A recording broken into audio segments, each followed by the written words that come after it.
আসসালামু আলাইকুম। TV accounting এবং ট্যাক্স কনসালটেন্সির পক্ষ থেকে আমি মোহাম্মদ মনিরুল ইসলাম সবাইকে শুভেচ্ছা জানাচ্ছি। নতুন একটা সার্কুলার নিয়ে এনবিআর এর পক্ষ থেকে, যেটা হচ্ছে অনলাইনে আয়কর রিটার্ন দাখিলের বিশেষ আদেশ 2025। আগামী সামনে যে ইনকাম ট্যাক্স রিটার্ন আসতেছে, সেখানে আমাদের সবাইকে অনলাইনে রিটার্নটা সাবমিট করতে হবে। সো গত বছর যে রিটার্নটা ছিল অনলাইনে সাবমিশন করা, নির্দিষ্ট কিছু ব্যক্তি এবং চাকরিজীবীদের জন্য যেটা ম্যান্ডেটরি ছিল কিংবা বাধ্যতামূলক ছিল, বাকি সবাই যে যার মতো করে পেপার রিটার্নই সাবমিট করেছে। কিন্তু এবছর সেই প্রভিশন আর থাকছে না, এবছর সবাইকেই বাধ্যতামূলকভাবে অনলাইনে রিটার্ন সাবমিট করতে হবে। এটা ইনিশিয়াল স্টেজে খুবই একটা বড় রকমের সবার জন্য একটা নতুন। সো এখন থেকে প্রস্তুত হন, সবাই সকল ডকুমেন্টস গুলো নিয়ে রেডি করেন। ইনশাআল্লাহ এটা খুবই সহজ হয়ে যাবে সামনের দিনগুলোতে।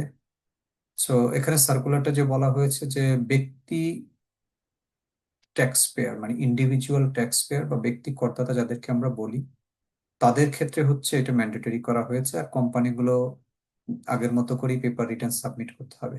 শুধুমাত্র চারজন শ্রেণীর ব্যক্তিকে এখানে এই ইন্ডিভিজুয়াল ট্যাক্স পেয়ার থেকে দূরে রাখা হয়েছে। সেটা হচ্ছে 65 বছর বা তদুর্ধ্ব বয়সের প্রবীণ করদাতা, আমরা যেটাকে সিনিয়র সিটিজেনশিপ বলি, প্লাস শারীরিকভাবে অসমর্থ মানে disable person that should having certificate, মানে সনদপত্র দাখিল সাপেক্ষে, এবং বিদেশে অবস্থানরত বাংলাদেশি করদাতা যারা আছেন, প্লাস মৃত করদাতার পক্ষে আইনগত প্রতিনিধি যিনি আছেন। মূলত মৃত করদাতা তো আর রিটার্ন সাবমিট করতে পারেন না, ওনার যে রিপ্রেজেন্টেটিভ বা লয়ার করেন আর কিছু, এই চারজনের ক্ষেত্রে তাদেরকে ইচ্ছা করলে তারা পেপারও অনলাইন সাবমিট করতে পারবেন, অনলাইনও করতে পারবেন। বাকি বাট বাকি অন্য সকলদেরকে অনলাইন রিটার্ন করতে ম্যান্ডেটরি করা হয়েছে।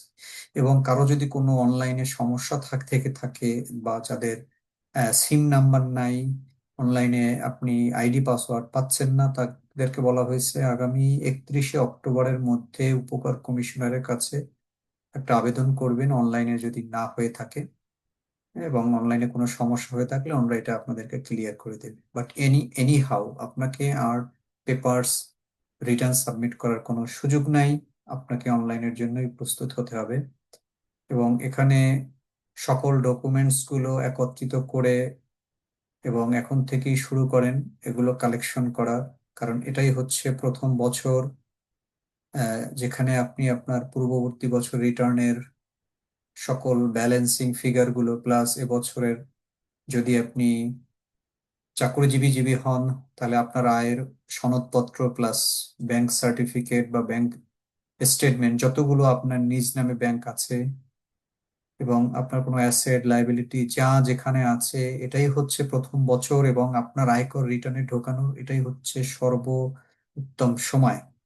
আপনি যত দেরি করবেন তত আপনার জন্য এটা গলার কাটা হয়ে দাঁড়াবে। সো এবছর হচ্ছে সুবর্ণ সুযোগ, অনলাইনে সকল কিছু একত্রিত করে অনলাইনে রিটার্নটা সাবমিট করা। এর প্রস্তুতিমূলক হিসেবে আপনাকে প্রথমে যে কাজটা করতে হবে, গত বছরের যদি আপনি রিটার্ন সাবমিট করে থাকেন, সেই রিটার্ন সাবমিটের টোটাল কপি, হ্যাঁ, নট অ্যাকনোলেজমেন্ট কপি না, আপনি যে রিটার্নটা দিয়েছেন 3 4 5 6 পাতা যার যেটা হোক না কেন, সেইটার কপি চান আপনার লয়ারের কাছে, যে আমার সেই কপিটা দেন যদি না দিয়ে থাকে। এরপরে আপনি একজন ভালো দক্ষ, যারা অনলাইনে রিটার্ন সাবমিট করতে পারবে, অনলাইনে সুন্দর মতো করে সব জায়গায় ডকুমেন্টস গুলো যেখানে যেটা আছে সেখানে দিতে পারবে, তাদের কাছেই রিটার্ন গুলো দিয়ে সাবমিট করবেন। কারণ মনে রাখবেন, এখন আর যেহেতু অনলাইন বেসিস হয়েছে, আপনার এটা অডিটে পড়বে কি পড়বে না সেটা ডিপেন্ড করে আপনি অনলাইনে কিভাবে রিটার্নটা ফিল আপ করেছেন, কিভাবে ডকুমেন্টস গুলো দিয়েছেন, কিভাবে এই ব্যালেন্স গুলো, অ্যাকাউন্টস ব্যালেন্স গুলো একটার সাথে আর একটা কম্পাইল করেছেন। এটার উপরে ডিপেন্ড করতেছে আপনার পরবর্তী এই ট্যাক্স ফাইলটা অডিটে পড়বে কি পড়বে না। আপনি যত neat and clean, free and fair দিতে পারবেন রিটার্নটা, ততই আপনার রিটার্নটা অডিটে না পড়ার সম্ভাবনাই বেশি, যেহেতু এটা কমপ্লিটলি একটা আইটি অডিট কিংবা সিস্টেম অডিটের মাধ্যমে সামনের এই অডিট ফাইলগুলো যাদেরটা রিওপেন হবে, এখানে হিউম্যান টাচ খুবই কম থাকবে। সো আপনাকে এখন থেকে প্রস্তুতি নিতে হবে যে কিভাবে আপনি অনলাইনের জন্য প্রস্তুত আছেন। সো এক্ষেত্রে আমি আমি এবং আমার টিম যারা আছেন, টিভি অ্যাকাউন্টিং ট্যাক্স কনসালটেন্সি, এখানে হোয়াটসঅ্যাপ নাম্বার আছে বা এই নাম্বার আছে, আপনি যোগাযোগ করতে পারেন। আমরা গত বছর অনেকের ট্যাক্স রিটার্ন করে দিয়েছি, প্রায় 100-150-র মতো, এবং সবাইকেই এবং উদ্বুদ্ধ করেছি যে অনলাইনে ট্যাক্স রিটার্নটা সাবমিট করুন, যেহেতু সামনের বছর কমপ্লিটলি আসবে। সো তারা এটা খুবই ইউজ টু হয়ে গেছেন। সো আপনারা যারা না করেছেন, তারা অতি সত্বর আমাদের সাথে যোগাযোগ করেন, আমাদের টাচে থাকেন, আমাদের সাথে আপনাদের অ্যাডভাইস থাকলে অ্যাডভাইস দেন কোথায় কি ডকুমেন্টস করা লাগবে। তবে মনে রাখবেন, রিটার্ন যত দ্রুত সাবমিট করবেন ততই ভালো, যেহেতু প্রথম বছর আমাদের দেশে যে সমস্যাটা হয় শেষের দিকে গিয়ে সিস্টেম হ্যাং করে। সো আমরা চাচ্ছি না যে আপনারা সেই হ্যাং এর মধ্যে পড়েন, তার আগেই আপনাদের রিটার্ন গুলো সাবমিট করবেন। ধন্যবাদ সবাইকে। এবং আমার এই এই সার্কুলারটা এখানে দেওয়া আছে, আপনি পড়তে পারেন। এবং আমার এই ভিডিওটা যদি ভালো লেগে থাকে, এবং এটা দরকার সকল মানুষকে সচেতন করাটা খুব জরুরি, সকলকে পারলে আপনারা একটু শেয়ার করে দিবেন। এবং আমার নিচে হোয়াটসঅ্যাপ নাম্বারটা আছে, এই নাম্বারটা আপনারা আমার সাথে যোগাযোগ করতে পারেন রিটার্নের ব্যাপারে। সো এটাই এই পর্যন্ত, পরবর্তীতে আবার নিয়ে আসবো যদি কোনো নতুন সার্কুলার আসে। সো টিভি অ্যাকাউন্টিং ও ট্যাক্স কনসালটেন্সির পক্ষ থেকে সবাইকে ধন্যবাদ।